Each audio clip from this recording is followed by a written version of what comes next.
The carriage wheel cracked against a stone in the road, and Alina Ashford was thrown forward so hard her hand slammed against the door. Outside, thunder rolled over the hills, and the driver shouted something she could not hear over the wind. She pressed her face to the window and saw it for the first time, rising out of the mist like a warning carved in stone. Blackthorn Manor. She had been told many things about this place before she ever arrived, and none of them had put her at ease. The letter from the housekeeper, Mrs. Whitfield, had been polite but strange, asking her to arrive before dusk and never mentioning the master of the house at all, as though he did not exist. When the carriage finally stopped at the iron gates, Alina stepped down into the cold and looked up at the manor's dark windows, and for a moment she almost asked the driver to take her straight back to the village. She did not. She had come too far, and she needed the position too badly to turn away now. Her father's debts had left her with almost nothing, and this post as companion to the Duke's aunt was the only offer she had received in 3 months of writing letters to every family within 100 miles. So she squared her shoulders, lifted her single trunk from the back of the carriage, and walked toward the front doors before her courage could fail her. Mrs. Whitfield opened the door before Alina could knock. She was a tall woman with silver hair pulled back tightly, and eyes that studied Alina from her boots to her bonnet, before softening into something like relief. "You made good time," Mrs. Whitfield said. "Come in before the rain reaches you." Alina stepped into a hall that smelled of old wood and beeswax, its ceiling so high that her footsteps echoed strangely when she moved. Portraits lined the walls, their painted eyes following her, and she noticed that several frames near the far staircase were empty, the canvases removed, leaving pale rectangles on the wallpaper where they used to hang. "Lady Margaret is expecting you," Mrs. Whitfield said, leading her down the hall. "She has not had a companion in 2 years. The last one left rather suddenly." "Why did she leave?" Alina asked before she could stop herself. Mrs. Whitfield's mouth tightened. "That is not something we discuss in this house," she said, and quickened her pace, leaving Alina to hurry after her with more questions than answers. They climbed a wide staircase to the 2nd floor, and Mrs. Whitfield stopped outside a door at the end of a long corridor. Before she knocked, she turned to Alina and lowered her voice, glancing once toward the far end of the hallway where another corridor branched off into darkness. "A word of advice," Mrs. Whitfield said. "Whatever you hear in this house, whatever you are curious about, keep to Lady Margaret's rooms and the gardens. Do not wander into the west wing. Do not ask the staff about the master. And if you should ever encounter him, keep your eyes down and leave the room as quickly as you can." Alina's stomach turned cold. "Is he dangerous?" she asked. Mrs. Whitfield hesitated, and in that hesitation Alina heard more than any answer could have told her. "He is not himself any more," the housekeeper finally said. "That is all I will say. Now, come, Lady Margaret does not like to be kept waiting." The door opened onto a bright sitting room that felt entirely out of place in the shadowed house Alina had just walked through. A fire crackled in the hearth, and seated near it in a chair with a blanket over her knees was an elderly woman with sharp eyes, and a face that must once have been beautiful and still carried traces of it in the strong line of her jaw. "So you are the new one," the woman said, studying Alina the way a merchant studies a horse before buying it. "Come closer, girl. I cannot see you properly from there." Alina crossed the room and curtsied. "Alina Ashford, my lady. I am pleased to be here." "Pleased," Lady Margaret repeated as though the word amused her. "We shall see how long that lasts. Sit down. Mrs. Whitfield, bring tea and then leave us. I wish to speak with the girl alone." Once the housekeeper had gone, Lady Margaret leaned forward, her sharp eyes softening slightly as she studied Alina's face. "You look tired, child," she said, "and frightened. I imagine someone has already filled your head with warnings about this house." Alina considered lying, then decided against it. "Yes, my lady. I have been warned several times already, and I have only been here a quarter of an hour." Lady Margaret laughed, a dry, surprised sound. "Honest, that is refreshing. Most girls who come here try to pretend they have heard nothing, and then I catch them staring at every shadow in the hallway like it might jump out and bite them." "May I ask what it is I have been warned about?" Alina said carefully. "No one has told me anything specific, only that I should stay away from the West Wing and keep to myself." The warmth in Lady Margaret's face faded, replaced by something more guarded. "That is my nephew's business, and he does not care for it being discussed by strangers, however well-meaning. I will only tell you this. He was not always the way the village describes him. There was a fire 4 years ago, and he lost more than his appearance in it. He lost his brother, and in many ways he lost himself as well. The staff protect him because they love him, even though he does not make it easy for anyone to love him anymore." Alina sat quietly, turning the words over in her mind. She thought of the empty picture frames in the hall downstairs, the strange hush that had fallen over Mrs. Whitfield when she mentioned the West Wing, and felt a small, unwelcome curiosity stirring beneath her nervousness. "I am not here to pry into anyone's business, my lady," she said. "I only wish to do my work well." "Good," Lady Margaret said, though something in her expression suggested she did not entirely believe it, or perhaps hoped it would not remain true for long. "Then let us discuss what that work will involve. I do not need a nurse. I need company, conversation, someone to read to me when my eyes grow tired, and someone who will not treat me like a piece of old furniture simply because I am old and my legs no longer carry me the way they once did." "I can do all of that," Alina said, and for the first time since stepping off the carriage, she felt something like hope. They talked for the better part of an hour about books and music and the small details of daily life at the manor, until the tea had gone cold and the light outside the windows had faded into evening. Lady Margaret grew tired, her sentences slowing, and Alina rose to let her rest, promising to return in the morning. Mrs. Whitfield showed her to a small but comfortable room on the same floor as Lady Margaret's chambers, far from the West Wing corridor. Alina unpacked what little she had brought, hung her 2 dresses in the wardrobe, and sat on the edge of the bed listening to the wind outside the window and the strange creaks and sighs of an old house settling into night. She could not sleep. Her mind kept returning to the empty picture frames, to Mrs. Whitfield's warning, to the way Lady Margaret's voice had changed when she spoke of her nephew. Alina had grown up hearing her own share of village gossip, about ghosts and curses and things better left unspoken, and she had learned long ago that most of it amounted to nothing more than fear dressed up as fact. But something about this house felt different. Something about the silence in that West Wing corridor felt like it was waiting for her. Near midnight, unable to lie still any longer, she rose and wrapped a shawl around her shoulders, telling herself she only wished to find a glass of water from the kitchen. She told herself this even as her feet carried her, quiet and careful, down the corridor in the opposite direction from the stairs, toward the branching hallway Mrs. Whitfield had warned her about. The West Wing was colder than the rest of the house, as though the fires there had not been lit in years. Moonlight came through tall windows and fell across a floor thick with dust, broken only by a single narrow path where footsteps had worn the wood smooth.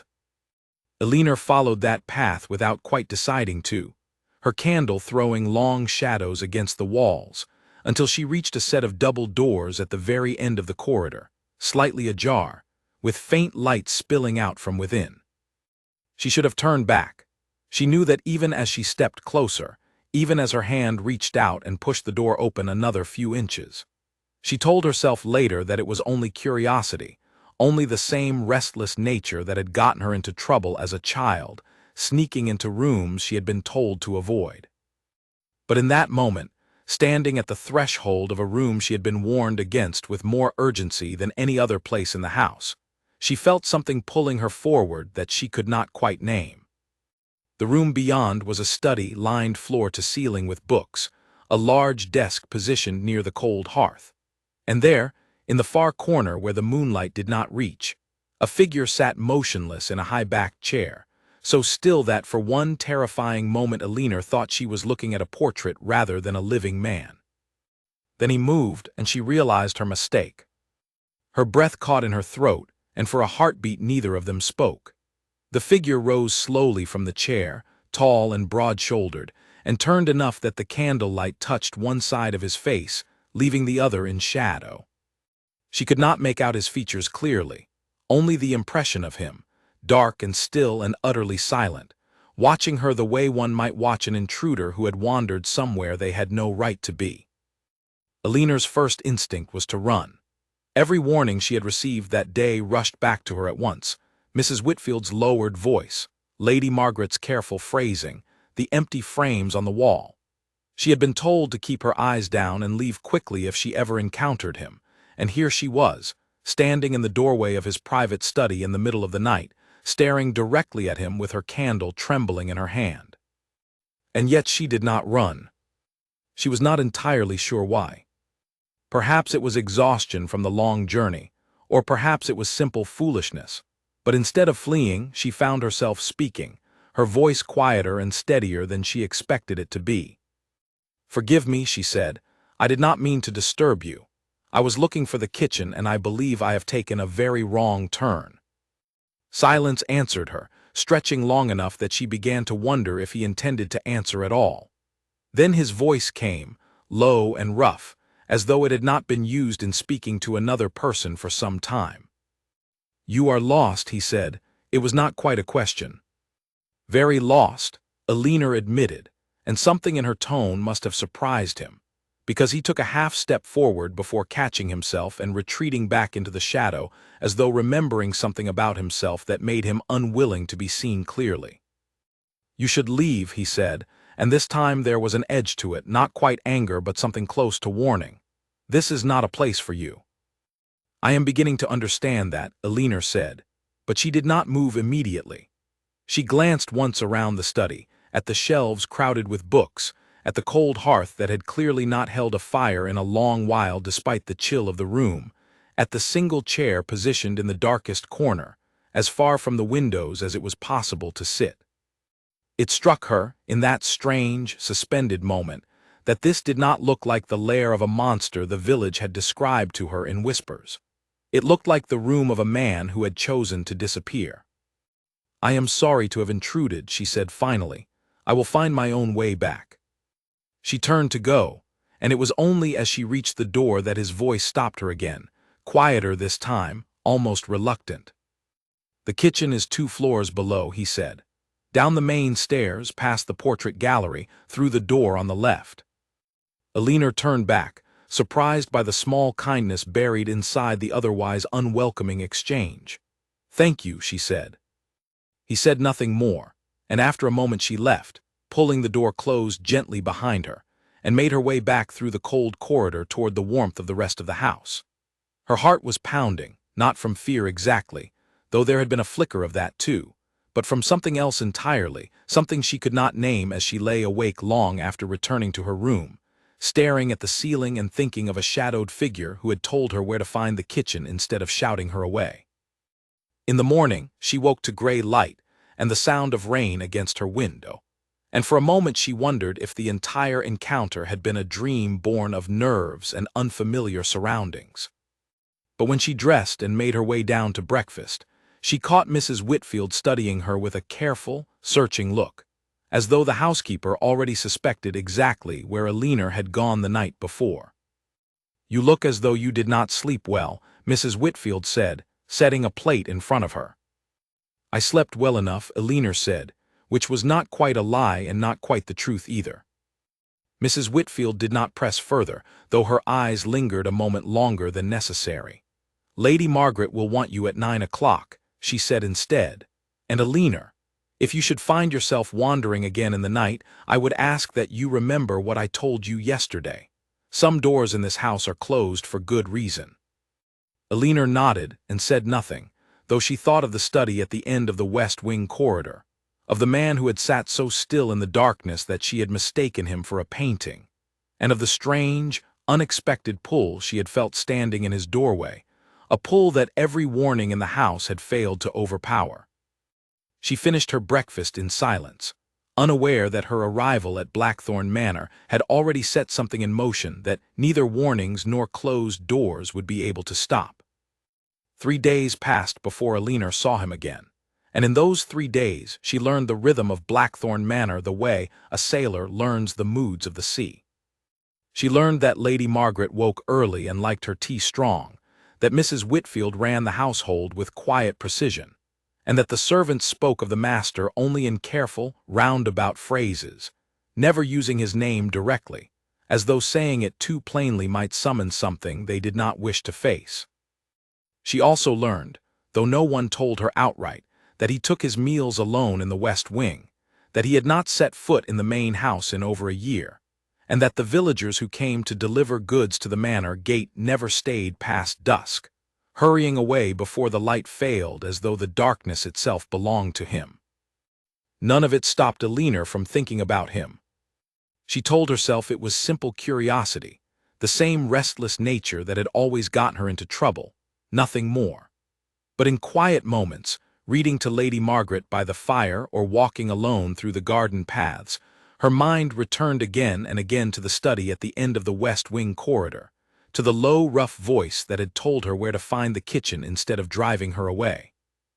On the fourth evening, Lady Margaret retired early with a headache, leaving Alina with several unclaimed hours before her own bedtime.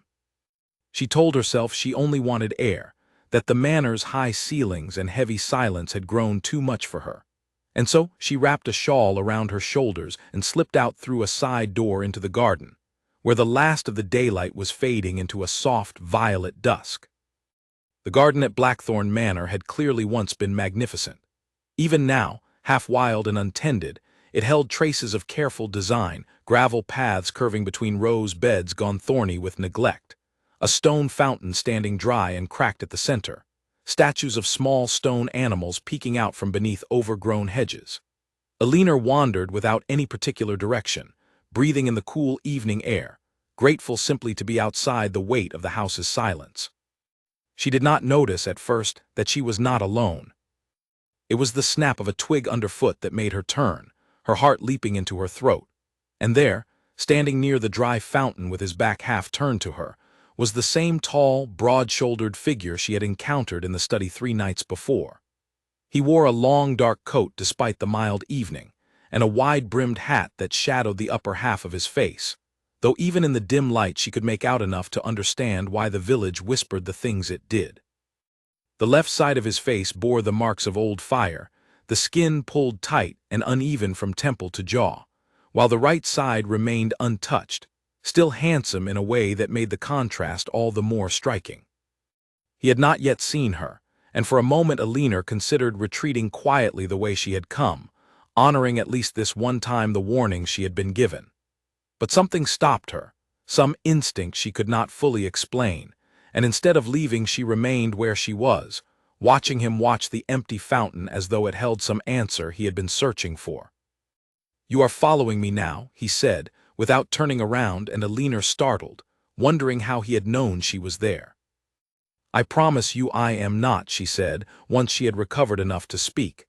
"I only wished for some air. I did not know you took the garden in the evenings." "I did not know you did either," he said, and there was something in his voice, not quite warmth but not quite the cold warning of their first meeting, that made her feel slightly bolder than she otherwise might have. "Lady Margaret has retired for the night," she said. "I find I do not sleep well without a walk first." He turned then, slowly, and though he kept the shadowed side of his face angled away from her, she could see more of him now than she had in the darkness of the study. He was younger than she had expected, not much past 30, with dark hair beginning to show the faintest touches of gray at the temples, though whether from age or from grief she could not say. "You should not be out here alone," he said. "It grows dark quickly this time of year, and the paths are not well kept." "I have managed well enough so far," Alina said, and something in her tone, dry and a touch amused, made him go still, as though the response was not one he had expected. "You are not afraid of me," he said, and it was not quite a question this time either, more an observation he seemed to be turning over in his mind, testing it for truth. "Should I be?" she asked. He did not answer immediately. Instead he studied her for a long moment, his gaze steady despite the shadow the hat cast over his features, and when he finally spoke again, his voice had lost some of its earlier edge. "Most people are," he said simply. Alina considered this. "Most people," she said carefully, "have not actually seen you. They have only heard stories, and stories grow larger and stranger the more they are told.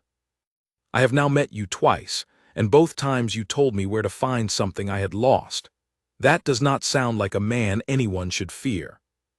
You do not know me, he said, and this time the warning had returned to his voice, sharper than before, as though her words had struck too close to something he preferred to keep buried. You know nothing of what happened here, or what I am capable of when provoked. Then tell me, Elinor said, before she could stop herself, surprising them both with the directness of it. He went very still, and for a moment she thought she had gone too far, that he would turn and disappear back into the house, the way she suspected he had disappeared from the rest of the world. But instead he let out a breath, something between a laugh and a sigh, and shook his head slowly. You are either very brave or very foolish, he said. Perhaps I am simply tired of being told what to fear without ever being given a reason, she said. Everyone in this house speaks of you as though you were a storm to be avoided rather than a man to be known.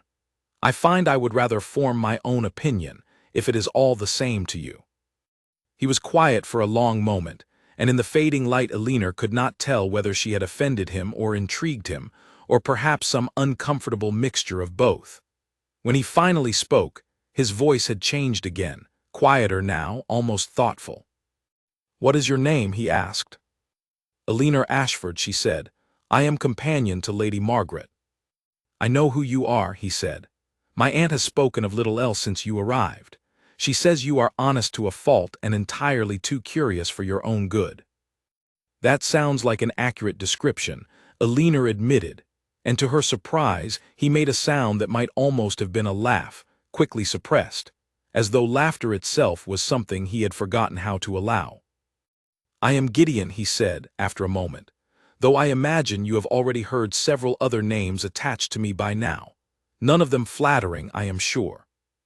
I have heard the word cruel, Elinor said honestly, and reclusive, and once from one of the kitchen maids something about a curse, though I confess I did not entirely follow the logic of that particular story. Gideon's mouth twitched, the scarred side of his face pulling slightly with emotion in a way that seemed to cause him some discomfort, though whether physical or simply from years of avoiding such expressions, Elinor could not say. There is no curse, he said. Only a fire and my own poor choices in the years since. Elinor waited, sensing that he was on the edge of saying more, but he seemed to catch himself, and the shutters came down again behind his eyes. It grows late, he said instead. You should return to the house before Mrs. Whitfield sends a search party after you.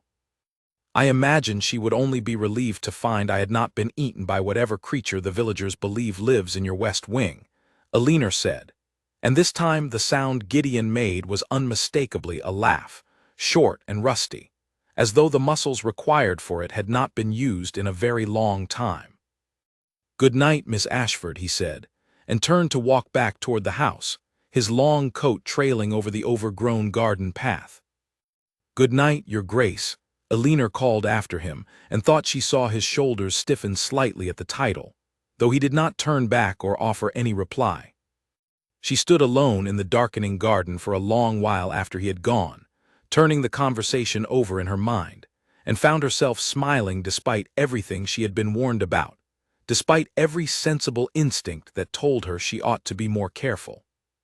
There had been something in his voice when he spoke of the fire, something raw and unhealed, that made her want to understand rather than retreat, and it frightened her a little to recognize how strong that wanting had already become after only 2 brief encounters. In the days that followed, Elinor found herself watching for him without quite admitting to herself that she was doing so. She began taking her evening walks at the same hour, along paths that led naturally toward the garden, and though she told herself this was merely habit, she knew better each time her heart lifted at the sight of a tall, dark figure near the old fountain. She began, too, in small and careful ways to reach out to him. She had noticed, during their second conversation, a worn leather-bound book left open on a bench near the fountain, and the following morning she had found in the Manor's library a companion volume she thought he might enjoy, a collection of old sea voyages he had once mentioned in passing. She left it on the same bench, wrapped in plain paper with no note attached, uncertain whether he would take it as an intrusion or a kindness. The following evening the book was gone, and in its place lay a small folded slip of paper. Elinar's hands trembled slightly as she opened it, and inside, in a hand that was surprisingly elegant despite its brevity, were only a few words. "Thank you. I had not read this one." It was such a small thing, and yet Elinar found herself smiling for the rest of the day, carrying the little note folded in her pocket like a secret she was not yet ready to share with anyone. Over the following 2 weeks, this became their quiet, unspoken pattern. Elinar would leave a book, or occasionally a small sketch she had made of the garden, or once a pressed flower from among the few roses still blooming despite the neglect. And in return she would find brief notes, never signed, never more than a sentence or two, but growing gradually less guarded with each exchange. He told her in one note that he had once loved to read at the fountain before the fire, that his brother used to tease him for always having a book in hand even at the dinner table. In another he mentioned, almost in passing, that he had not laughed in nearly 4 years until the night she had made a joke about the curse the kitchen maid believed in. Elinar kept every note, tucked safely into the lining of her small trunk, and found herself thinking of Gideon Ashworth not as the frightening figure the village had described, but as a man slowly, cautiously, allowing himself to be seen by someone for the first time since the fire had taken everything he once knew. Lady Margaret noticed the change in her too, though she said nothing directly, only watched Elinar with a knowing, quiet expression whenever the subject of the West Wing happened to arise in conversation. One afternoon, as Elinar read to her by the fire, the old woman set down her needlework and studied her companion for a long moment before speaking. "You have been walking in the garden a great deal these past weeks," Lady Margaret said. "I find the air does me good, my lady," Elinar replied carefully. Lady Margaret's mouth curved into something that was not quite a smile. "My nephew has not laughed in this house in 4 years," she said, "and yet Mrs. Whitfield tells me the kitchen staff have heard laughter coming from the garden on more than one recent evening. I wonder if you might know anything about that." Elinar felt heat rise in her cheeks, and she busied herself with the book in her lap rather than meet the old woman's knowing gaze. "I could not say, my lady," she murmured. Lady Margaret studied her a moment longer, then let the matter drop, though the small, satisfied smile did not fully leave her face for the rest of the afternoon. "Be careful, child," she said instead, gently, before turning back to her needlework. "Not because there is anything wrong in kindness, but because my nephew has been hurt in ways this house has not fully healed from, and I would not wish for you to be hurt alongside him should things grow complicated." Elinar said nothing, but the warning settled into her chest all the same, a quiet counterweight to the growing warmth she felt each time she found a new note waiting for her by the old stone fountain. And she wondered, not for the first time, whether she was walking toward something wonderful or something that would break her heart entirely. The candle on the garden bench had burned low, and still Elinar waited, wrapped in her shawl against the chill of early autumn, watching the path that led from the west wing door for a sign of him. It was the first time he had asked to meet her directly, rather than leaving a note tucked beneath a stone, and something about the request had made her hands unsteady all through supper, so that Lady Margaret had twice asked whether she was feeling well. When Gideon finally appeared, he moved more quickly than she had ever seen him move before, his long coat unbuttoned, his hat left behind entirely, so that for the first time the full moon lit both sides of his face without shadow to soften it. Elinar did not look away, and something in his stride faltered slightly when he saw that she had not. "You wished to see me," she said, rising from the bench. "I did," he said, and then seemed uncertain how to continue, standing several paces away with his hands loosely at his sides, looking, for a moment, almost boyish despite his scars and his years and everything the fire had taken from him. "I have been thinking," he said finally, "about our letters, about the things I have told you that I have told no one else in 4 years."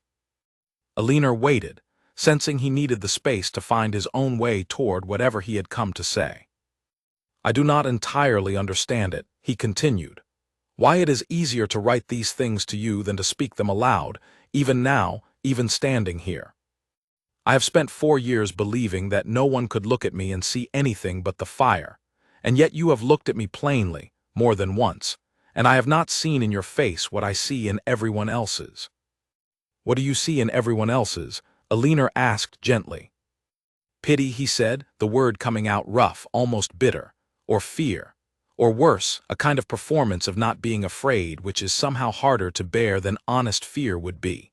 But you look at me the way you would look at anyone, as though I am simply a man standing in a garden, rather than a wound wearing a man's clothes." "Because that is what you are," Alina said. "A man.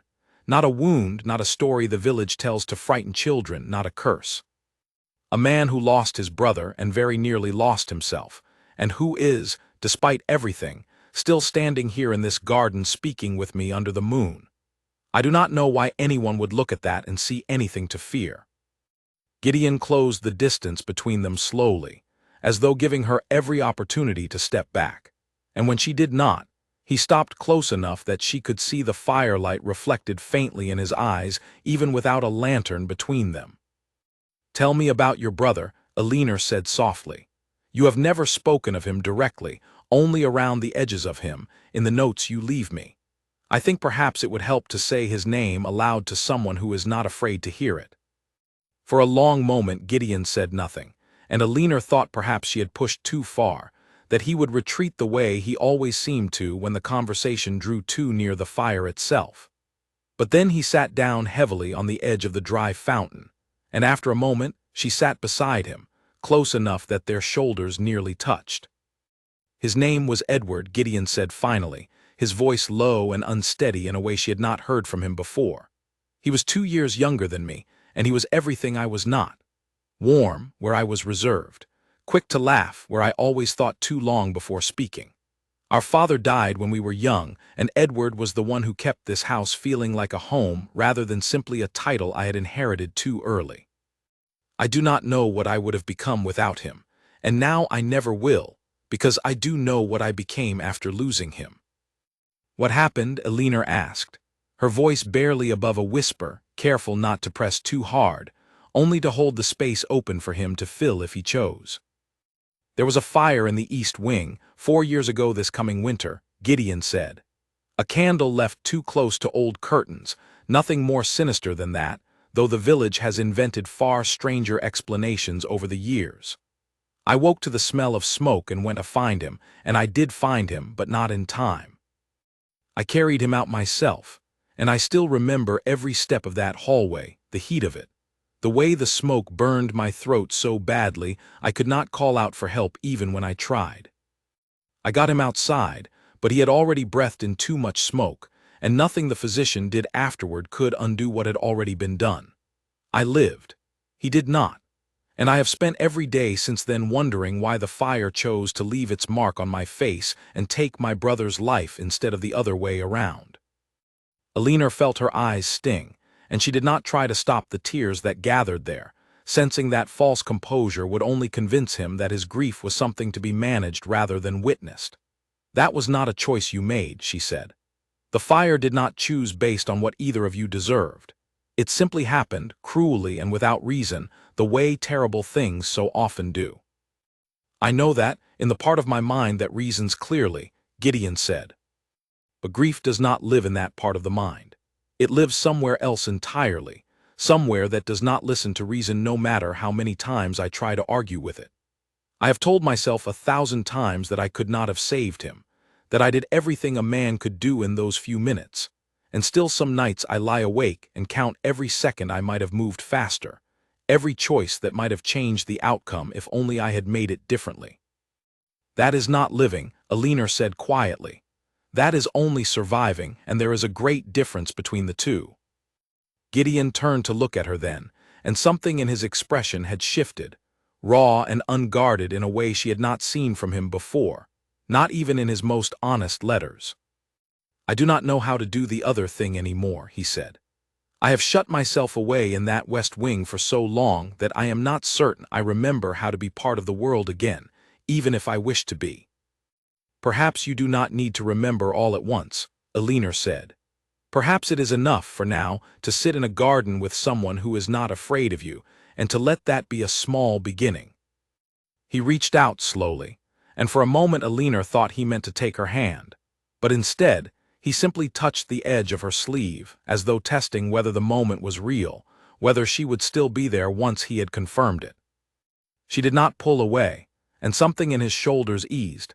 Some tension he had carried for so long it had become part of the shape of him, loosening just slightly under the weight of her presence.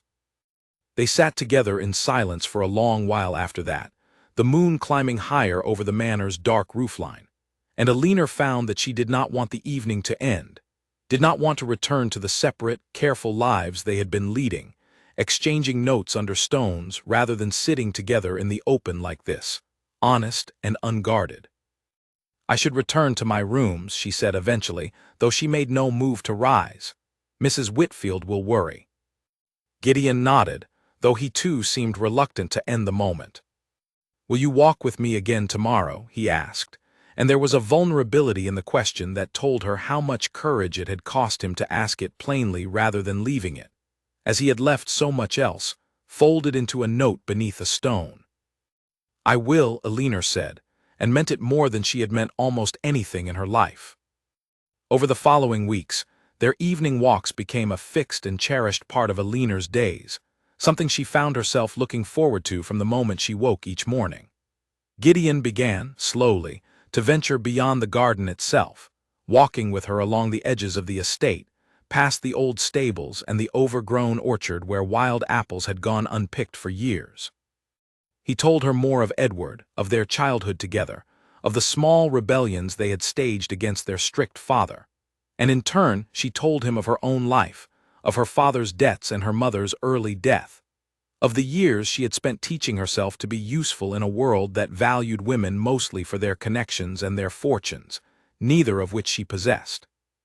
He asked her once, as they walked beneath the bare branches of the orchard, why she had never married, and Alina had laughed, though there was little humor in it. "I had no dowry to speak of, and my father's debts made me a poor prospect even for men who might otherwise have overlooked such things," she said. "I was considered too plain-spoken as well, too willing to argue a point rather than simply agree for the sake of politeness. Most suitors found that tiresome rather than charming." "I do not find it tiresome," Gideon said, quietly, and Alina felt her heart stumble at the simple honesty of it. "I have noticed," she said, trying to keep her voice light despite the way her pulse had quickened. He stopped walking then, turning to face her fully beneath the bare orchard branches, the moonlight falling evenly across both sides of his face without him making any effort to turn away or hide the scarred half from her view, as he still sometimes did without quite realizing it. "Alina," he said, and something in the way he said her name, without title, without formality, made her breath catch. "Yes," she said. "I do not know how to say this without sounding foolish," he said. "I have spent 4 years believing that no one would ever look at me again without seeing only the fire, without recoiling from what it left behind. And then you arrived, entirely by chance, sent here to keep my aunt company, and within a matter of weeks you have made me remember what it feels like to want to be seen at all. I do not know what to do with that feeling. I am not entirely certain I deserve it." "You do not have to know what to do with it," Alina said softly. "You only have to let it exist, without arguing yourself out of it before it has even had the chance to grow." Gideon reached up slowly and touched her cheek, his fingers rough but gentle, and for a long moment neither of them spoke, the orchard silent around them save for the distant call of an owl somewhere beyond the estate's stone walls. Alina did not step away, and when he finally lowered his hand, something had shifted between them, quiet and unspoken but unmistakably real. "We should return," he said eventually, his voice rougher than usual, "before Mrs. Whitfield sends the entire household searching the grounds for us." Alina smiled and nodded, and they walked back toward the manor together in comfortable silence, close enough that their hands occasionally brushed, neither of them quite willing to close that last small distance, though both of them were, for the first time in longer than either cared to admit, entirely unwilling to let the evening end. That night, lying awake in her small room, Alina thought of Lady Margaret's warning of the careful, worried way the old woman had told her to be cautious, and she understood now, more fully than she had before, exactly what that warning had meant. She was no longer simply curious about the scarred duke the village whispered about in frightened tones. She had begun, somewhere in the quiet exchange of notes and long walks beneath bare orchard branches, to fall in love with the man beneath the scars, and she did not know, lying there in the darkness with her heart still racing from the memory of his hand against her cheek, whether that love would be enough to heal what 4 years of grief and isolation had broken, or whether it would only leave her own heart broken alongside his when the rest of the world inevitably found its way into the quiet, careful world they had built together.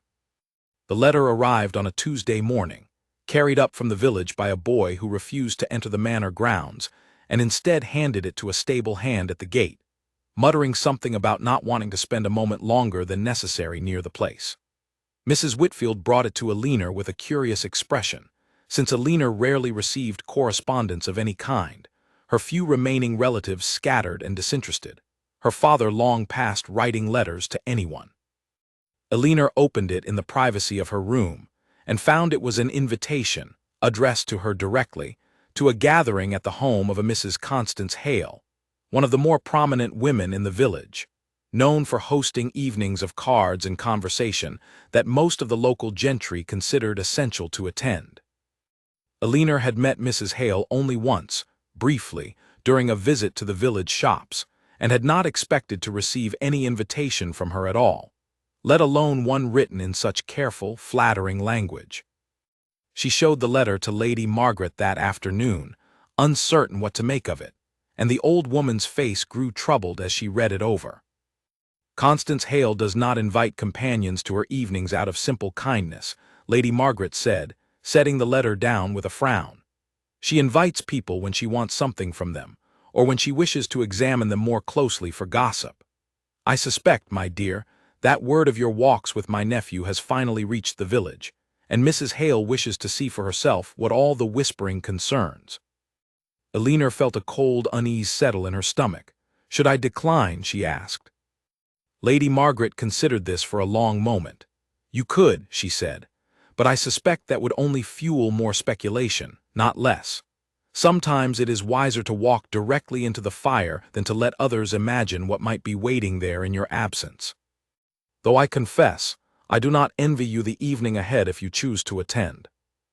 Alina decided after much deliberation, and after a quiet conversation with Gideon in the garden that evening in which he had gone very still and quiet upon hearing the news, that she would attend. She told herself it was simple practicality, that avoiding the village entirely would only make her seem as though she had something to hide, and that she had done nothing wrong in forming a friendship, however deep it had grown, with the master of the house she served. Gideon had been less certain. Standing near the fountain, his jaw tight, he had told her plainly that he did not trust the village's intentions where she was concerned. They will use you to reach me, he had said. They have tried for years to draw information out of the staff, out of my aunt, out of anyone connected to this house, and they have always failed. I do not like the thought of them trying it with you instead. I can manage an evening of cards and gossip, Alina had assured him, though privately she shared some of his unease. The evening of the gathering arrived cold and clear, and Alina dressed carefully in her best gown, a modest blue dress that had once belonged to her mother, altered to fit her more slender frame. Mrs. Whitfield arranged for a carriage to take her into the village, and Alina spent the short journey rehearsing polite, careful answers to questions she suspected would be asked, questions about the manor, about Lady Margaret's health, and inevitably about the Duke. Mrs. Hale's home was warm and brightly lit, filled with the sound of conversation and the clink of teacups, and Alina was greeted at the door with a warmth that felt, even in that first moment, slightly too eager to be entirely genuine. Miss Ashford, Mrs. Hale said, taking both of Alina's hands in her own, how wonderful that you could come. We have all been so curious to meet the young woman who has managed to tame the beast of Blackthorn Manor. Alina kept her expression carefully neutral, though the phrase struck her like a small blow. I am not certain I understand your meaning, she said politely. I am simply companion to Lady Margaret." Of course, Mrs. Hale said, though her smile suggested she believed nothing of the sort. "Come, sit. You must tell us everything about life at the manor. It has been so long since anyone outside that household has had anything real to report." The evening unfolded much as Elinor had feared, a steady stream of careful, probing questions disguised as friendly curiosity, about the manor's condition, about Lady Margaret's failing health, and with increasing directness as the wine flowed more freely among the guests, about the Duke himself. Elinor answered as vaguely as politeness allowed, deflecting where she could, offering nothing that felt like a betrayal of the trust Gideon had placed in her. It was nearing the end of the evening, when several of the guests had grown looser-tongued with drink, that the conversation took a sharper turn. A younger woman Elinor did not recognize, seated near the card table with a knowing smile, leaned forward and spoke loudly enough for the entire room to hear. "Tell us honestly, Miss Ashford," the woman said, "is it true you walk with him in the evenings, alone, in that overgrown garden of his?" The room grew quiet, every face turning toward Elinor with undisguised interest. She felt heat rise in her cheeks, not from embarrassment exactly, but from a rising anger at being discussed so openly, as though her private life and her genuine feelings were nothing more than entertainment for an evening of cards. "I take walks in the garden when the weather permits," Elinor said carefully. "As does the Duke on occasion. I do not see anything remarkable in that." "Remarkable," the young woman repeated, laughing lightly, though there was an edge beneath it. "I would think it remarkable indeed for any woman to willingly spend time alone with a man so disfigured, so unpredictable, unless she had some particular motive for enduring it. I have heard it said that a companion's wages are hardly generous. Perhaps you have found another way to improve your circumstances." The insinuation landed clearly, and Elinor felt her hands curl into fists in her lap, though she kept her voice steady when she replied. "I am not certain what you are suggesting," she said, though her tone made clear she understood perfectly well. "Only that it would not be the first time a clever young woman found her way into a wealthy household, with more than companionship on her mind," another guest added, and several others laughed, quiet, cruel laughter that made Elinor's stomach twist with humiliation. Mrs. Hale, to her credit, made a half-hearted attempt to steer the conversation elsewhere, but the damage had already been done, and Elinor sat through the remainder of the evening feeling every eye in the room upon her, every whispered comment aimed, however indirectly, in her direction. By the time the carriage finally arrived to take her back to the manor, she was shaking with a combination of anger and hurt that she had not expected to feel so deeply. She did not go directly to her room upon returning. Instead, still dressed in her blue gown, she walked out into the cold night air toward the garden, needing space to breathe before she could face anyone, even Lady Margaret, with the events of the evening still so raw. She found Gideon there already, as though he had somehow known she would need him, standing near the fountain with his hands clasped behind his back, watching for her arrival with visible concern. "You look troubled," he said, the moment she came close enough for him to see her face clearly in the moonlight. Elinor tried to compose herself, but the effort of the evening finally broke, and to her own surprise she felt tears gathering, hot and unwelcome, in her eyes. "It was nothing," she said, though her voice betrayed her. "Only village gossip. I should not let it affect me so." "Tell me," Gideon said, gently but firmly, closing the distance between them until he stood close enough to take her hands in his own. Elinor told him, haltingly at first and then in a rush, of the evening's cruel insinuations, of the laughter, of the way every guest had looked at her as though she were nothing more than a scheming opportunist rather than a woman who had simply, foolishly, allowed herself to care for someone the world had decided was unlovable. As she spoke, she watched Gideon's expression darken, his jaw tightening with an anger she had never seen from him before, not even in his darkest moments discussing the fire. "They had no right," he said, his voice low and shaking with barely restrained fury. "No right at all to speak to you that way, to suggest such things about your character. Simply because you have shown me a kindness this village has been too frightened or too cruel to offer in 4 years. I do not care what they think of me," Elinor said, wiping at her eyes with more force than necessary. I care that they think so little of you that they cannot imagine anyone caring for you without some hidden, selfish motive. That is what I cannot forgive them for. Gideon was quiet for a long moment, studying her face in the moonlight, and something in his expression shifted from anger into something softer, something that made Elinor's breath catch despite the tears still drying on her cheeks. I have spent 4 years letting this village decide who I am, he said finally. Hiding away because it was easier than facing their stares, their whispers, their fear. I told myself I was protecting others from having to look at what the fire left behind. But perhaps I was only protecting myself from having to be seen at all, from having to risk being hurt again the way I was hurt when Edward died. What are you saying? Elinor asked softly.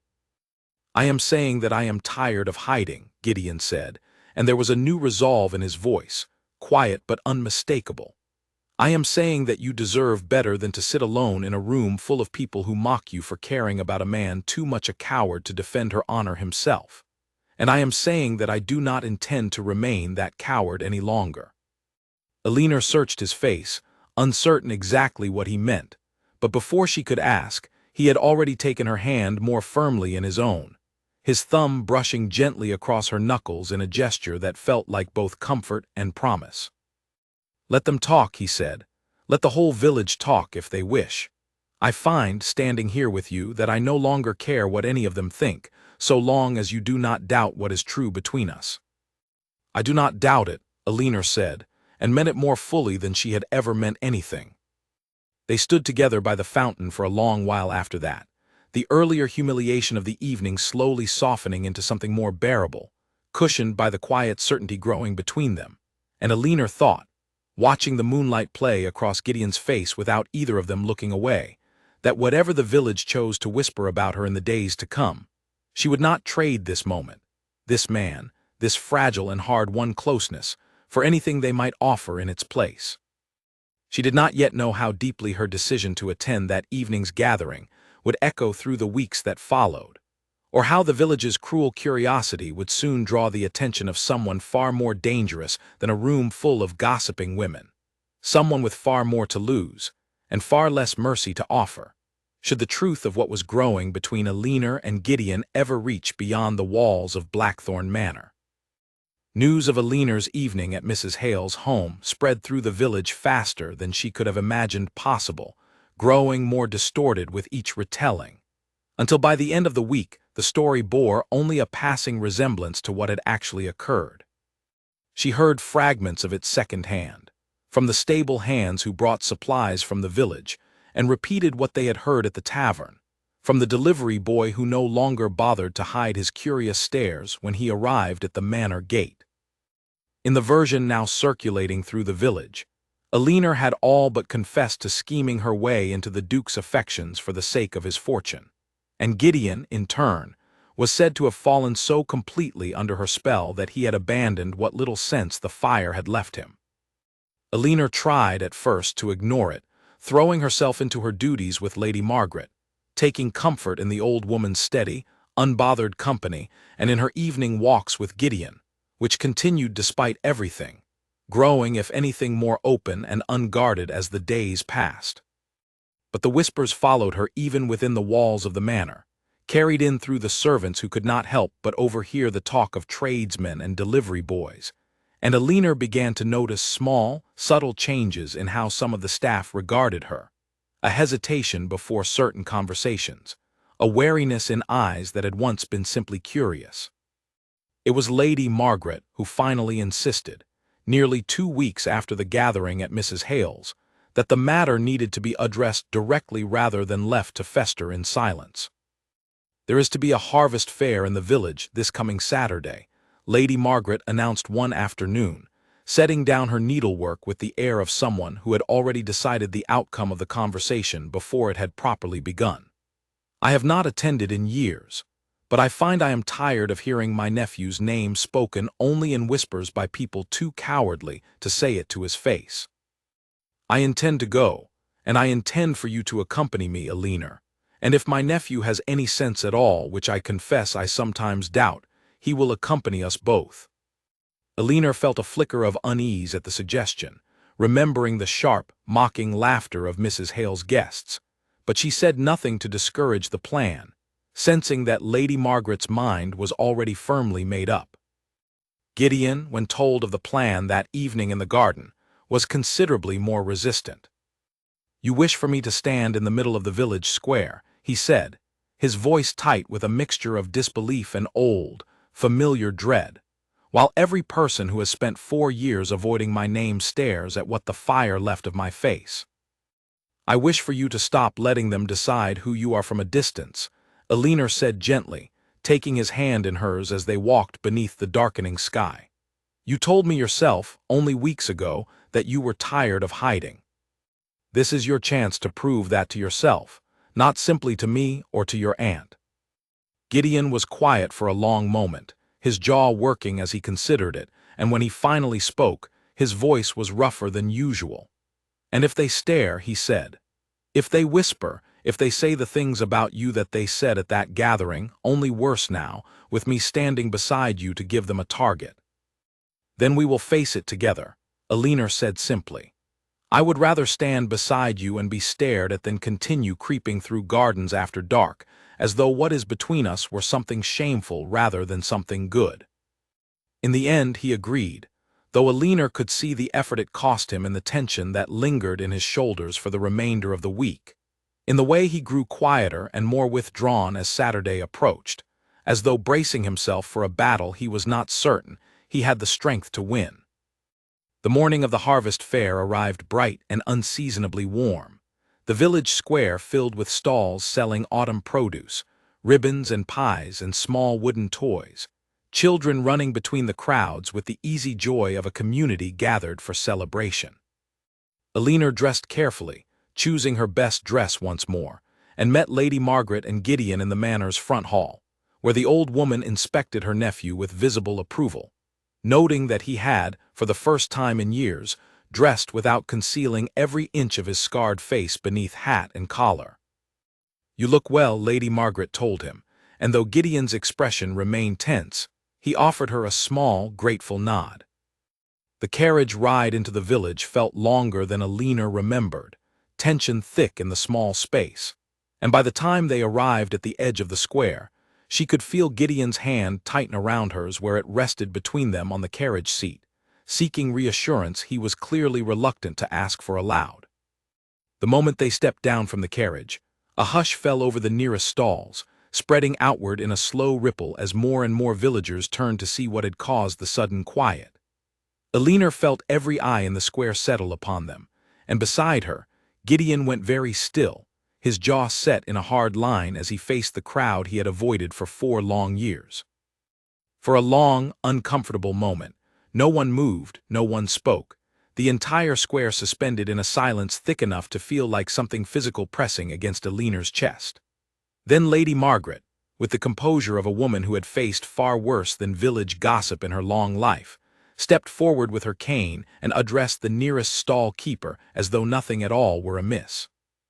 "Good morning," she said briskly. "I understand your apples are particularly fine this year. I should like to purchase a basket, if you would be so kind." The stall keeper, an older man who had clearly known Lady Margaret for many years, stammered a response and hurried to fill her request, and slowly, gradually, the square began to move again, conversations resuming in low, careful murmurs, though the stares did not entirely fade.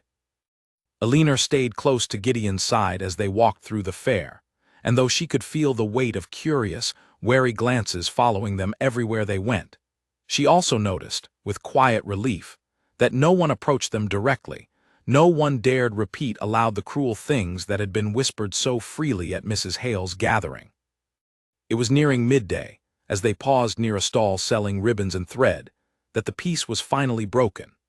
Mrs. Hale herself appeared at the edge of the crowd, accompanied by several of the same guests who had been present at her gathering weeks before, and upon spotting Elinor and Gideon together, her expression shifted into something sharp and knowing, the false warmth of hostess entirely absent now that she was among her own circle rather than performing for a companion she wished to interrogate. "Well," she said, her voice carrying clearly across the nearby stalls, loud enough to draw attention from every direction. It seems the rumors were true after all. I confess I did not expect your grace to show his face so openly, given how carefully he has guarded it these past years. A ripple of uncomfortable laughter passed through the small crowd that had gathered nearby, and Alina felt Gideon stiffen beside her, his hand tightening around hers, though he said nothing, his expression carefully blank in a way that told her exactly how much effort it was costing him to remain composed.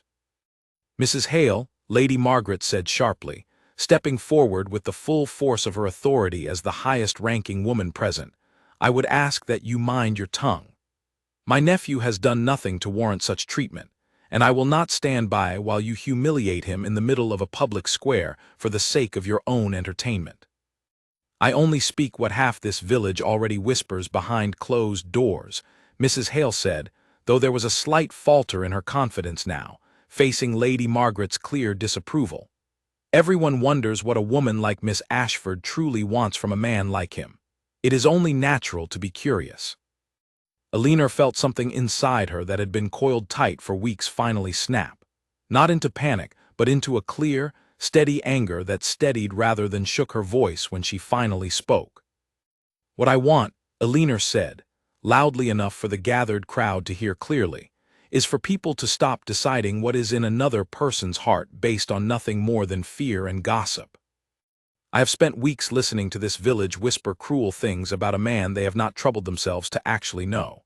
You call him unpredictable, dangerous, unlovable, and yet not one of you has ever spoken a single word to him directly in 4 years. I have. And I can tell you plainly that the man standing beside me is kind and thoughtful, and has shown me more genuine warmth in a matter of weeks than this entire village has shown him in years." The crowd had gone silent again, watching with wide, startled eyes, clearly unaccustomed to seeing a companion speak so boldly against a woman of Mrs. Hale's standing. Alina felt her heart pounding, but she did not look away, did not soften the words once they had been spoken. Beside her, Gideon finally moved, stepping forward slightly, so that he stood fully in view of the crowd rather than at the edge of it. The scarred half of his face turned openly toward everyone gathered rather than angled away in shadow as it had always been before.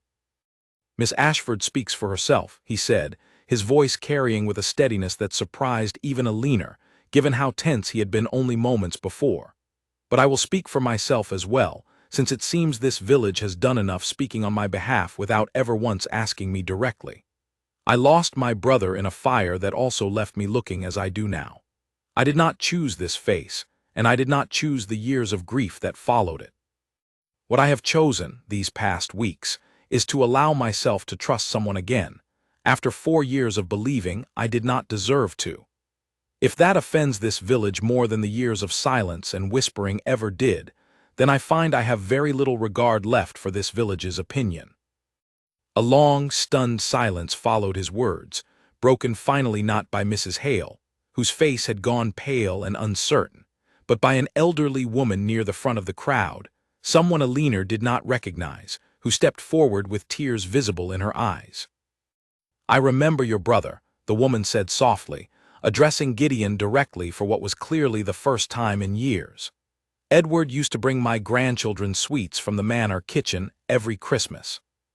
He would have been ashamed of how this village has treated you since we lost him." Gideon's composure faltered slightly at the mention of his brother's name spoken so warmly, so unexpectedly, by someone from outside the manor walls, and Alina saw something shift in his expression, some old, guarded wall beginning, however slightly, to crack. "Thank you," he said quietly, and the old woman nodded and stepped back into the crowd, though several others around her had begun murmuring now, not with the same cruel curiosity as before but with something closer to shame, remembering perhaps their own silence over the past 4 years, their own willingness to let fear and gossip stand in for actual knowledge of the man who had once, before the fire, been simply their neighbor and their landlord. Mrs. Hale, finding herself with little support left among the crowd, offered a stiff, unconvincing apology and retreated with her companions toward the far end of the square, and though the whispers did not entirely disappear for the remainder of the fair, Something in the atmosphere had shifted. The open hostility softened into something more like uncertain curiosity. A village slowly reconsidering 4 years of assumptions in the space of a single tense confrontation. Lady Margaret, watching the exchange with visible satisfaction, patted Aliner's arm approvingly once the crowd had begun to disperse. "Well done, child," she said. "I have not seen this village so thoroughly humbled in a very long time." Gideon, walking close beside Aliner as they made their way back toward the carriage, was quiet for a long stretch, and Aliner waited patiently, sensing he needed time to absorb everything that had just occurred.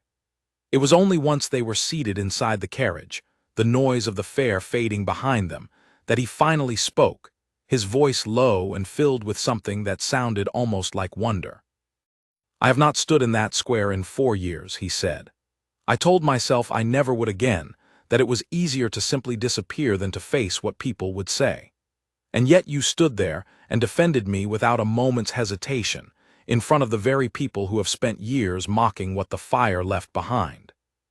"I would defend you 1,000 times over," Aliner said simply, taking his hand once more. "I only wish you had let yourself believe before today that you were worth defending." Gideon looked at her for a long moment, something raw and grateful in his expression. And then, slowly, as though testing whether the moment truly belonged to them, he leaned forward and pressed his lips gently to hers. The first time he had ever done so, tentative and searching, as though he still could not quite believe she would not pull away. Aliner did not pull away. She kissed him back, steady and certain, and felt in that single quiet moment, rocking gently in the carriage as it carried them back toward Blackthorn Manor, that whatever the village continued to whisper in the weeks ahead, nothing could unmake what had just been built between them in the middle of that crowded, unforgiving square. In the weeks following the harvest fair, Blackthorn Manor began, slowly and almost imperceptibly, to feel less like a house shadowed by grief, and more like a home learning to breathe again. Gideon no longer confined himself entirely to the West Wing, taking his meals more often in the main dining hall, joining Lady Margaret and Aliner by the fire in the evenings rather than retreating alone into his study the moment supper ended. The staff, who had spent 4 years tiptoeing around his moods and his absences, began to relax as well, Mrs. Whitfield's careful, guarded warnings replaced with something closer to genuine warmth whenever Aliner's name came up in conversation. Aliner herself felt as though she were living inside a dream she was afraid to examine too closely, worried that too much scrutiny might cause it to dissolve. Her days had taken on a rhythm she treasured, mornings with Lady Margaret, afternoons tending to small household tasks, and evenings that belonged entirely to Gideon, spent walking the estate grounds or sitting together in the library, where he had begun reading aloud to her from the very book she had once left anonymously on the bench by the fountain. It was on one such evening, the fire crackling low in the library hearth and rain tapping gently against the tall windows, that Gideon set aside the book he had been reading and turned to study her with an expression she had not seen from him before, something searching and unusually solemn. "May I ask you something?" he said. "Of course," Aliner replied, setting down her own needlework, which she had never been particularly skilled at but had taken up simply to have something to occupy her hands during their quiet evenings together. "Do you regret coming here?" he asked. "Knowing everything that has happened since, the gossip, the confrontation at the fair, the way this entire arrangement has upended whatever quiet, uncomplicated life you might have found elsewhere." Aliner considered the question seriously, understanding that it deserved more than a quick, reassuring answer. "I came here with nothing," she said finally. "No prospects, no dowry, very little hope of anything beyond a modest, lonely existence as companion to one household after another until I grew too old to be useful even for that. I have found here something I never expected to find anywhere. Not simply comfort or purpose, though I have found both of those things as well. I have found someone who sees me plainly, without pretense, and who I am permitted to see plainly in return. I do not regret a single moment of it, even the difficult ones." Gideon reached for her hand, turning it over gently in his own, tracing the lines of her palm with a tenderness that made Aliner's breath catch. "I have been thinking," he said, his voice lower now, more careful, as though approaching something he had turned over in his mind many times before finally allowing himself to speak it aloud. I have been thinking about what it might mean to build a life together, properly, rather than simply stealing evening walks and quiet moments between duties. I know it is a great deal to ask, given everything my name carries with it now, the scars, the whispers, the years of isolation this village has grown accustomed to associating with Blackthorn Manor. But I find that I cannot imagine continuing on without you, Alinar, and I do not wish to imagine it any longer. Alinar's heart pounded so loudly, she was certain he must be able to hear it in the quiet library. "Are you asking me something?" she said softly, half a question and half an invitation for him to finish the thought he had only begun. "Not yet," Gideon said, and there was the faintest trace of a smile at the corner of his mouth, the scarred side pulling slightly with the expression in a way that no longer seemed to trouble him as it once had. "I find I am not quite brave enough for that particular question just yet, though I suspect you already know where my heart has settled. I only wished for you to know that my intentions are serious, and that whatever comes next, I do not intend for this to remain something hidden away in gardens and quiet corners forever."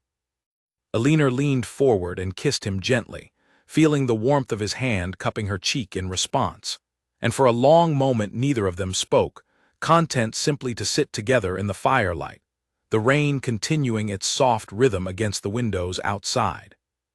It was Lady Margaret, in her characteristically direct fashion, who broached the subject more plainly only a few days later, catching Alinar alone in the garden one crisp afternoon, while Gideon was occupied with estate matters in his study.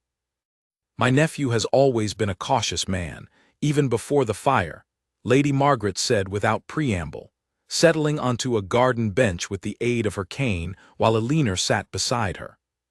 "He does not act quickly, and he does not speak of his intentions until he has considered them from every possible angle. I suspect, given the way he looks at you now, that he has already made up his mind about something rather significant, and is simply working up the courage to say it plainly." Alinar felt heat rise in her cheeks. He has hinted at something, she admitted, though he has not said it outright. Lady Margaret's expression softened, years of careful reserve giving way to something warmer, more genuine than Alinar had seen from her before. "I have watched this family suffer for 4 long years," she said. "I watched my nephew carry his brother's death as though it were a debt only he could ever repay, watched him fold himself smaller and smaller into that west wing, until I feared he might disappear entirely. You have given him something I had begun to believe was lost to him forever, Alinar. I would be a fool not to hope that whatever he intends to ask you, you intend to say yes." "I do," Alinar said simply, and found herself smiling despite the nervous flutter still lodged beneath her ribs. "Whenever he finally asks, I intend to say yes." "Good," Lady Margaret said, patting her hand approvingly. "Then let us hope he finds his courage soon. I am old, and I would very much like to see this family have something to celebrate before I am gone." The days that followed carried a quiet, anticipatory warmth that Alinar had never experienced before, a sense that something wonderful was gathering just beyond the horizon of ordinary days, waiting for the right moment to arrive. Gideon grew visibly more at ease, spending time not only with Alinar and his aunt, but venturing, in small careful steps, back into aspects of estate life he had neglected for years, reviewing accounts with the steward, walking the grounds with the head gardener to discuss restoring the neglected paths and rose beds that had once been his mother's pride. One afternoon, he asked Alinar to accompany him to the east wing, a request that gave her pause, knowing what that particular part of the house represented. She hesitated at the base of the stairs, leading up toward the section of the manor that had been closed off since the fire, uncertain whether she should ask if he was truly ready for such a visit. "I have not been inside since that night," Gideon admitted, standing beside her at the foot of the stairs, his hand tightening slightly around hers. "I have avoided it for 4 years, telling myself I was protecting the memory rather than simply avoiding the pain of facing it directly. But I find lately that I no longer wish to let fear dictate every corner of this house and every corner of my own life." "Are you certain?" Elinor asked gently. "I am not certain of anything," Gideon admitted, with a small, rueful smile. "But I would rather face it with you beside me than continue avoiding it alone for another 4 years." They climbed the stairs together, and the east wing, when they finally reached it, was exactly as Elinor had imagined it might be, quiet and untouched. The marks of the old fire still visible in places despite years of dust settling over the damaged, blackened wood along one section of hallway. A door frame warped and scarred by heat that had never been fully repaired. Gideon walked slowly through the space, his expression tight with old grief, and Elinor stayed close beside him, offering her presence rather than her words, sensing that this was a journey he needed to make largely in silence. They stopped eventually, outside a room near the end of the corridor, and Gideon's hand trembled slightly as he pushed the door open. Inside was a bedroom, clearly untouched since the fire, the furniture still arranged as it must have been on the night everything changed. A coverlet still folded neatly at the foot of the bed, a small collection of books stacked on a bedside table gathering years of dust. "This was his room," Gideon said quietly. "I have not been able to bring myself to have it cleared, though Mrs. Whitfield has asked, more than once, whether I wished for it to be restored or simply left as a private memorial. I could never decide, so I simply avoided the question entirely, along with everything else in this wing." Elinor stepped closer, taking in the small, personal details of the room, a room that had clearly belonged to someone warm and beloved, exactly as Gideon had described his brother. "What would you like to do with it now?" she asked gently. Gideon was quiet for a long moment, looking around the room with an expression that had shifted, gradually, from grief into something gentler, more accepting. "I think," he said finally, "I would like to open the windows and let some light back into this wing. Perhaps not all at once, and perhaps this particular room should remain as it is a while longer yet, but the rest of it, I think, could bear to breathe again." "That sounds like a good beginning," Elinor said softly, and Gideon turned to look at her, something deeply grateful in his expression. "I do not think I could have made myself walk up those stairs without you beside me," he said. "You have given me back pieces of myself I thought the fire had taken permanently. I do not know how to thank you properly for that." "You do not need to thank me," Elinor said. "I only wish to keep walking beside you, wherever that path leads." They left the east wing together that afternoon with the windows thrown open behind them for the first time in 4 years, sunlight pouring into corridors that had known only shadow and silence since the fire. And Elinor thought, watching Gideon's face as they descended the stairs back into the main house, that whatever challenges still lay ahead, they had already survived something far more difficult together, and had come through it stronger, closer, more certain of what they meant to one another than either of them had been before. She did not yet know that even as this quiet, hard-won healing was taking root within the walls of Blackthorn Manor, a threat far more calculated than village gossip had already begun to take shape beyond its gates, one that would test everything they had built together far more severely than a room full of cruel whispers ever could. Edmund Caro arrived at Blackthorn Manor unannounced on a gray morning in late autumn, his carriage rolling up the long drive with none of the hesitation shown by most visitors to the estate. He was Gideon's cousin, second in line to the title should anything happen to prevent Gideon from producing an heir, and though Elinor had heard his name mentioned only briefly in passing, she understood immediately, from the way Mrs. Whitfield's expression tightened at the announcement of his arrival, that his presence was not entirely welcome. "He is not often here," Mrs. Whitfield told Elinor quietly as they watched the carriage draw to a stop from an upstairs window. "He and the Duke have never been close, even before the fire, and matters have grown more strained since. I confess I do not know what has brought him here now, after so long an absence." Elinor felt an uneasy prickle at the base of her neck as she watched a tall, well-dressed man step down from the carriage below, his features sharp and handsome in a polished, calculated sort of way that felt entirely different from Gideon's quiet, weathered warmth. Something about the confident, appraising way he studied the manor's front facade, as though already measuring it for his own future ownership, made her stomach turn uneasily.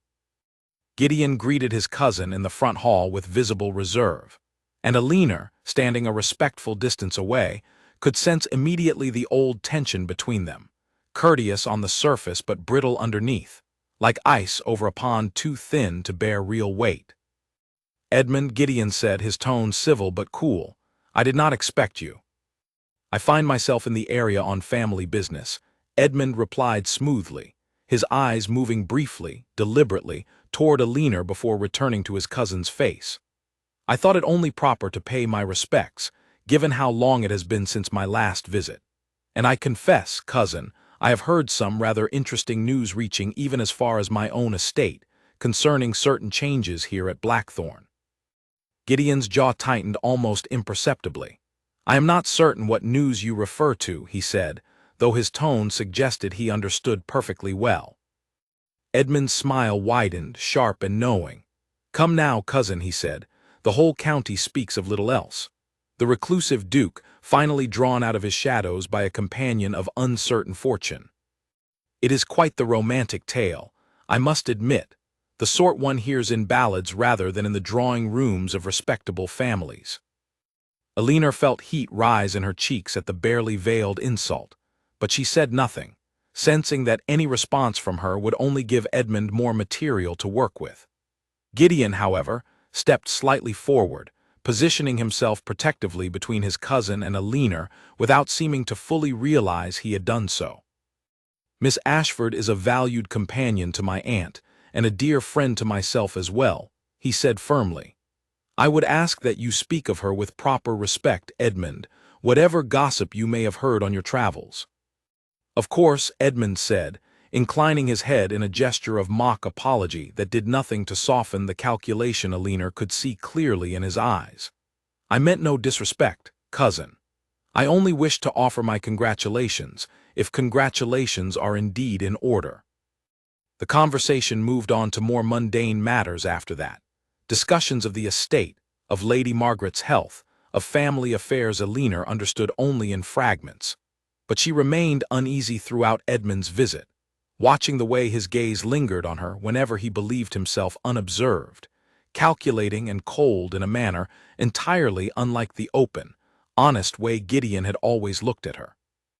Edmund stayed at the manor for 3 days, during which Alina found herself avoiding him whenever possible, though it proved difficult given the relatively small circle of the household. On the second evening, she encountered him alone in the library, and though she attempted to excuse herself quickly, he stopped her with a few carefully chosen words. "I understand my cousin intends to make things rather more permanent between the two of you," Edmund said, his tone deceptively pleasant. "Lady Margaret mentioned as much over supper before you joined us. I confess I find it a curious match. Tell me, Miss Ashford, what precisely drew you to a man so thoroughly disfigured, so entirely withdrawn from society until your arrival?" "I only ask out of genuine curiosity. You understand, not unkindness. I care for Gideon because of who he is, not despite anything the fire left behind," Alina said carefully, refusing to let his careful, probing tone unsettle her outwardly, even as it set her nerves further on edge. Of course," Edmund said, though his expression suggested he believed nothing of the sort. "Though I imagine his title and his fortune have done nothing to diminish his appeal, whatever the state of his complexion." Alina's temper flared, though she kept her voice steady. "I would have cared for him just the same had he been a farmer with nothing to his name," she said. "I do not require your understanding of that, Mr. Caro, only your respect for it." Edmund's smile did not waver, though something colder settled behind his eyes. "Naturally," he said. "I only hope for both your sakes that your affection proves as genuine as you claim. It would be a terrible shame for my cousin to be deceived again, after everything the fire has already taken from him." The word again lodged uncomfortably in Alina's mind, and though she wished to press him for its meaning, he had already turned and left the library before she could form the question. Leaving her alone with a growing sense of unease she could not quite shake for the remainder of his visit. Edmund departed the manor 2 days later, offering polite, hollow farewells to the household, and Alina hoped, watching his carriage disappear down the long drive, that she had seen the last of him for some time. But the unease he had planted did not fade so easily, and less than a week after his departure, the first signs of the true danger he represented began to surface. It began with whispers among the staff, quiet and uncertain at first, that Alina caught only in fragments, servants falling silent when she entered a room, glances exchanged that she could not quite interpret.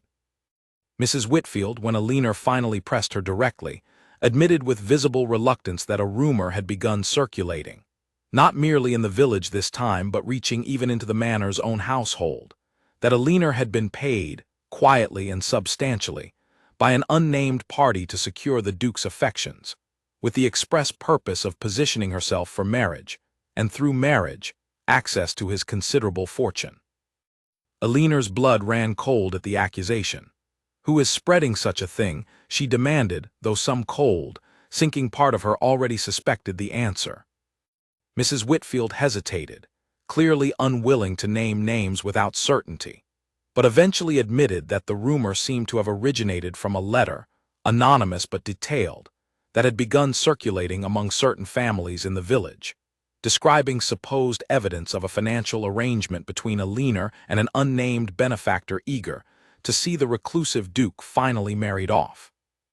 "It is not true," Alina said, her voice trembling with a mixture of fury and fear. "I have received nothing from anyone, arranged nothing with anyone. I do not know who has invented such a story, but I promise you it is a complete fabrication." "I believe you," Mrs. Whitfield said gently, though her expression remained troubled. "But I fear belief alone will not be enough to stop it from spreading, particularly given how eagerly this village has always looked for reasons to doubt what has grown between you and the Duke." Alina's fears proved well-founded. Within days, the rumor had reached Gideon himself, delivered not gently but bluntly, in the form of the same anonymous letter now making its way through the village, a copy of which found its way, through channels Alina never fully learned, directly into Gideon's hands.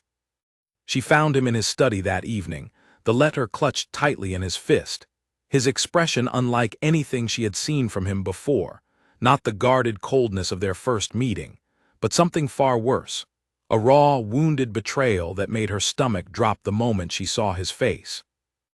"Gideon," she began, but he cut her off before she could say more, his voice low and shaking with barely restrained emotion. "Is it true?" he asked, holding up the letter with a hand that trembled slightly despite his obvious effort at composure. "Of course not," Alina said, stepping toward him, though something in his posture made her hesitate, some new distance opening between them that had not existed even in their earliest, most guarded conversations. "Gideon, you must believe me. I have never received a single coin from anyone regarding you. I have never arranged anything of the sort." "I want to believe you," Gideon said, his voice cracking slightly on the words. "I want to believe you more than I have wanted anything in 4 years. But I have been deceived before, Alina, in ways I have never fully told you, and I do not know how to separate what I want to be true from what might actually be true, not when the evidence in this letter is so detailed, so specific." "What evidence?" Alina demanded, her own fear giving way now to something closer to desperation. "Show me. Let me prove to you that whatever this letter claims is false." Gideon hesitated, then thrust the letter toward her, and Alina read it quickly, her horror growing with each line. The letter described, in convincing detail, a supposed arrangement between herself and an unnamed relative of the Duke's, eager to see him settled and the estate secured through marriage, complete with fabricated dates and sums that, while entirely false, had been constructed with enough specificity to seem alarmingly credible to anyone inclined to believe the worst. "This is a lie," Alina said, her hands shaking as she held the letter. "Every detail in this is invented, Gideon. I swear it to you on everything I hold dear." "Then who would invent such a thing?" Gideon asked, his voice raw. "Who would go to such lengths, with such specific and damaging detail, unless there were some truth buried within it?"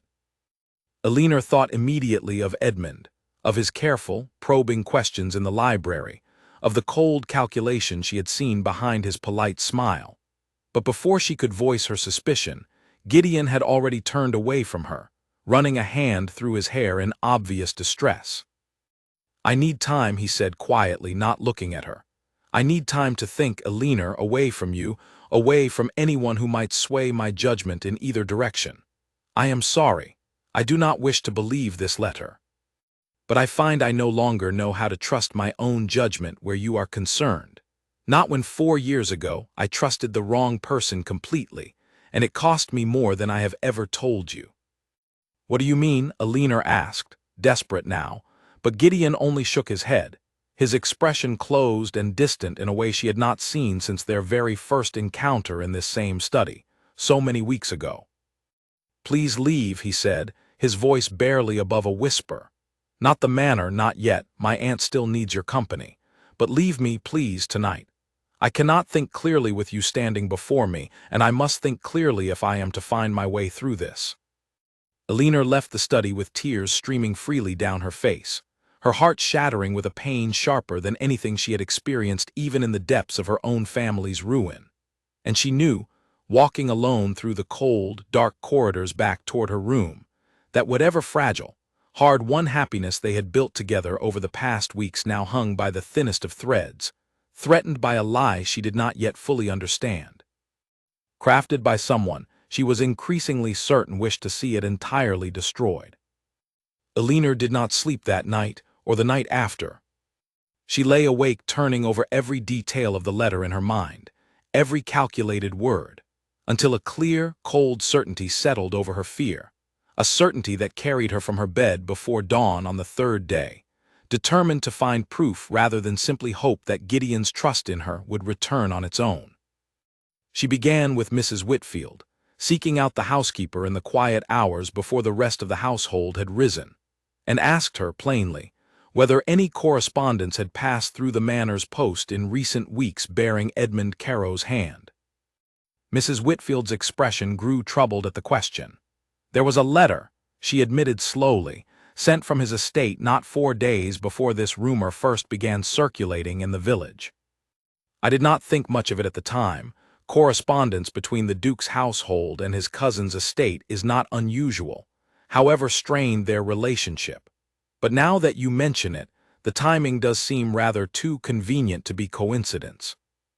Would you be willing to help me prove it?"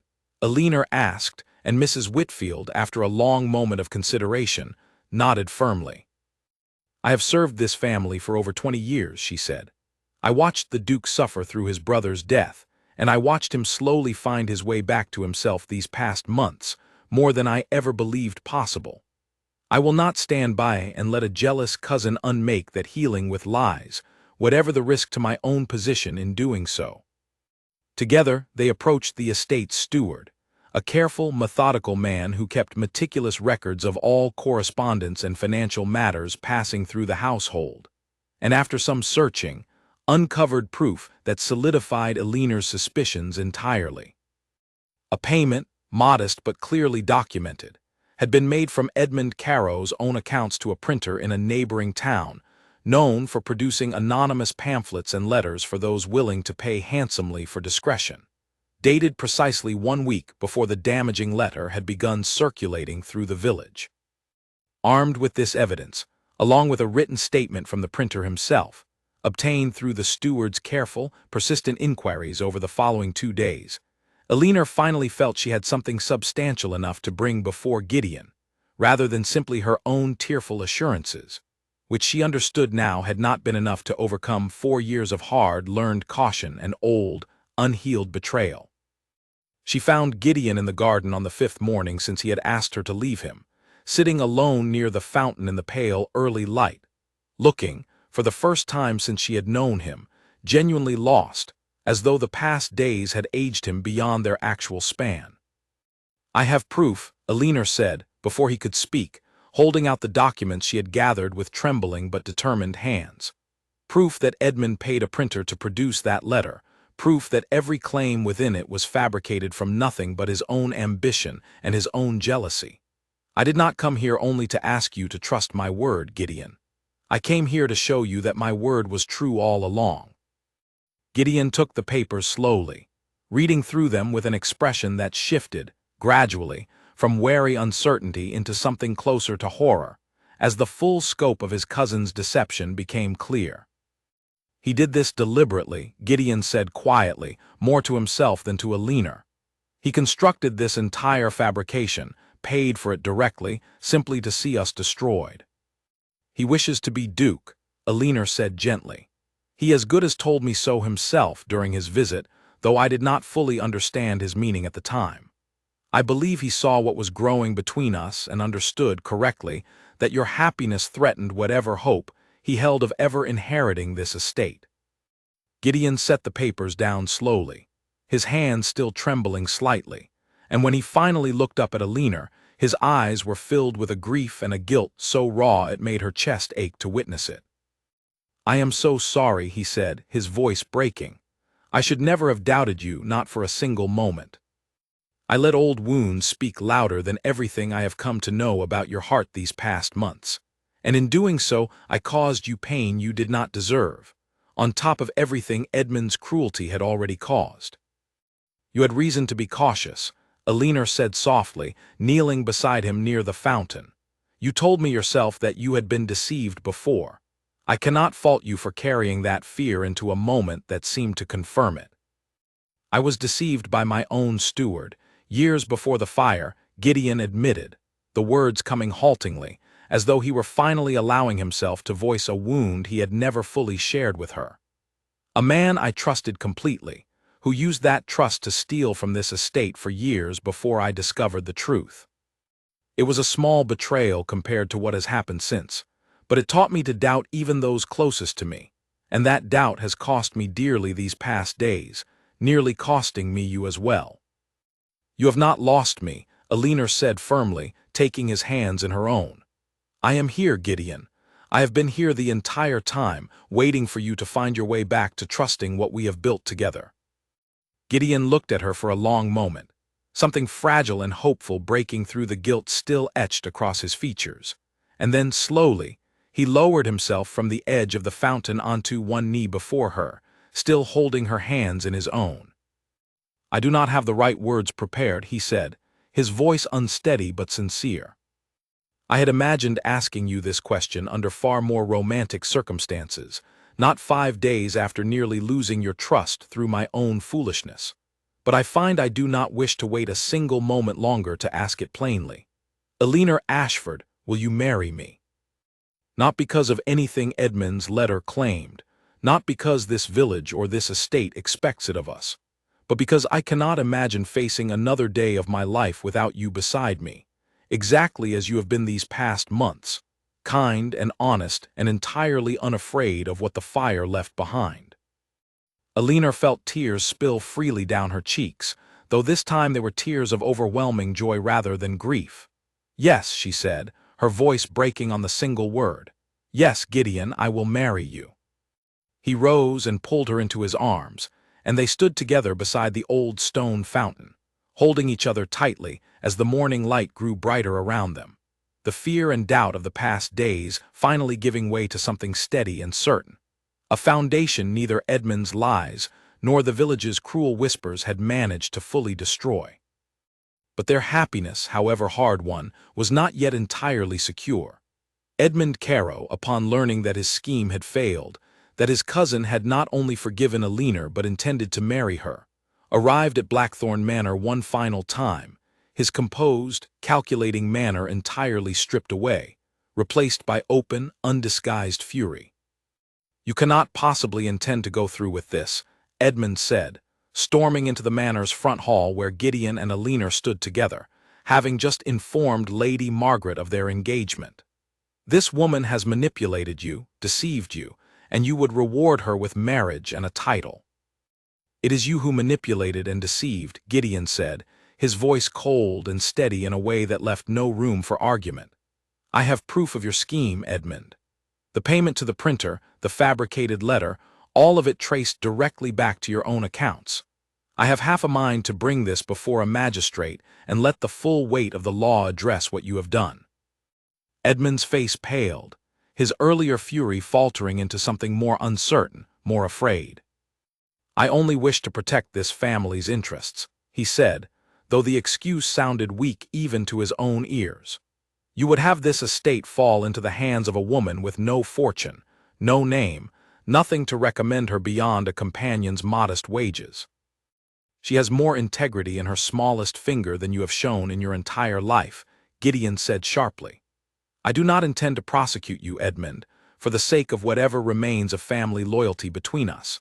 But I will tell you plainly that you are no longer welcome within these walls, and should I ever learn that you have attempted anything of this nature again, against Alinar or against this household, I will show considerably less mercy than I am showing you today. Edmund left the manor that afternoon in disgraced, furious silence, and Alinar, watching his carriage disappear down the drive for what she hoped would be the last time, felt the final lingering weight of fear finally lift from her chest, replaced by a quiet, steady certainty that whatever challenges still lay ahead, she and Gideon would face them together, with nothing left to hide and no lie strong enough to unmake what they had built. The wedding took place at Blackthorn Manor 3 months later, on a clear winter morning with frost silvering the garden hedges and the old stone fountain, finally repaired and running again for the first time in years, catching the pale sunlight in bright, scattering drops. The village that had once whispered so cruelly about Alinar, and warned so many young women away from the scarred duke, now filled the manor's grounds with genuine warmth and celebration.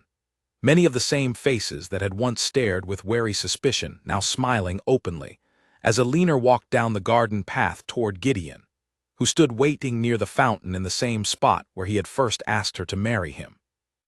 Lady Margaret, seated in a place of honor near the front of the small gathered crowd, dabbed at her eyes with a delicate handkerchief throughout the entire ceremony, and Mrs. Whitfield, standing among the assembled household staff, wore an expression of quiet, deep satisfaction, having watched this family suffer and slowly heal over so many difficult years. As Alinar reached him, Gideon took her hands in his own, and for a moment, standing together in the winter sunlight with both sides of his face turned openly toward the gathered crowd, scarred and unscarred alike, without shame or hesitation, Alinar thought of every warning she had received on her very first day at Blackthorn Manor, every hushed voice telling her to keep her eyes down and stay away from the West Wing. She was glad, more than she could ever fully express, that she had never once listened. They exchanged their vows quietly, sincerely, promising each other honesty and steadfastness through whatever difficulties life might still bring. And when Gideon finally kissed her before the assembled crowd, the cheer that rose from the gathered villagers was warm and unreserved, a sound that would have been unimaginable in that same square only months before. Blackthorn Manor, once known throughout the county as a place of shadow and sorrow, a house the village whispered about with fear rather than affection, slowly became known instead as a place of quiet warmth, its gardens restored, its east wing gradually reopened to sunlight and life, its halls filled once more with laughter that had been absent for far too many years. Alinar Ashford, the companion everyone had warned away from the scarred duke, had become the one person capable of reaching past the scars entirely, to the heart that had been waiting, patiently and painfully, all along, for someone brave enough and honest enough to finally see it. Spring came early to Blackthorn Manor the year after the wedding, and with it came changes that even the oldest members of the household staff said they had never expected to witness within those walls. The East Wing, once sealed away behind years of grief and dust, had been fully restored by early April, its corridors bright with new paint and open windows, though Edward's old room remained exactly as it had been, preserved now not out of avoidance but out of gentle, deliberate remembrance, a small plaque near the door bearing his name and the simple words, "Beloved brother, dearly missed." Alinar often found Gideon in that corridor in quiet moments, no longer haunted by what he found there but comforted by it, and she would sometimes join him, sitting together in companionable silence, speaking occasionally of Edward, keeping his memory alive through gentle conversation rather than locked doors and untouched rooms. Lady Margaret's health, which had been gradually declining even before Alinar's arrival, continued its slow fade through that spring, though she remained sharp and clear-minded until the very end, delighting in the news, delivered with joyful uncertainty by Alina one bright morning in the garden, that she would soon become a great aunt. Lady Margaret passed peacefully in early summer, surrounded by family in the very sitting room where she had first interviewed Alina as a nervous, uncertain young companion. And though her loss was deeply felt throughout the household, there was comfort in knowing she had lived to see her nephew whole again, happy again, surrounded by love rather than isolation. The village, too, had changed considerably in the time since Alina's arrival. Mrs. Hale, humbled by the events of the harvest fair and the subsequent scandal surrounding Edmund Caro's exposed deception, had grown notably quieter in her opinions of the manor and its residents, offering instead careful, polite courtesy whenever Alina or Gideon appeared at village gatherings. The elderly woman who had spoken so warmly of Edward's memory at the fair became, in time, a regular visitor to the manor, sharing stories of the brother's childhood that Gideon had never heard before, small gentle gifts that helped complete a picture of loss and love he had carried alone for far too many years. Edmund Caro never returned to Blackthorn Manor. Word reached them eventually, through distant relatives, that he had retreated to his own modest estate, his reputation considerably diminished throughout the county, once whispers of his scheme against Alina had spread, ironically becoming victim to precisely the kind of damaging gossip he had once tried to manufacture against her. Gideon, true to his word, never pursued legal action against his cousin, though he made certain, through careful arrangements with his solicitor, that Edmund would have no further claim or influence over Blackthorn Manor's affairs, present or future. By the following winter, Alina held her first child in her arms, a daughter with her mother's steady, curious eyes, and faintly the beginnings of her father's strong jaw, born in the same manor that had once been whispered about as a place of fear and tragedy, now filled instead with the sound of a newborn's cry and the quiet, overwhelming joy of a family healed. They named her Margaret, after the aunt who had welcomed Alina so warmly on that very first frightened evening, and who had lived just long enough to know that her nephew's heart, once thought too broken to ever mend, had found exactly the person capable of putting it back together. Years later, when their daughter grew old enough to ask about the faint scars still visible on her father's face, Gideon would tell her, gently and without shame, the story of the fire, of the brother he had lost, and of the woman who had walked into a house everyone warned her away from and refused to leave simply because his face frightened others. He would tell her that scars, whether visible or hidden, did not determine what a person deserved to be loved, and that the bravest thing anyone had ever done for him was simply choose to look past what the world saw first, and find instead what had been waiting quietly underneath all along. Blackthorn Manor, once a house defined by silence and shadow, became instead a home defined by the laughter of children running down its restored corridors, by gardens blooming fully once more under careful, loving attention, by a marriage built not on convenience or title, but on honesty, patience, and the quiet, unshakable courage of a woman who had never once believed that a scar, however deep, could hide the true measure of a person's heart.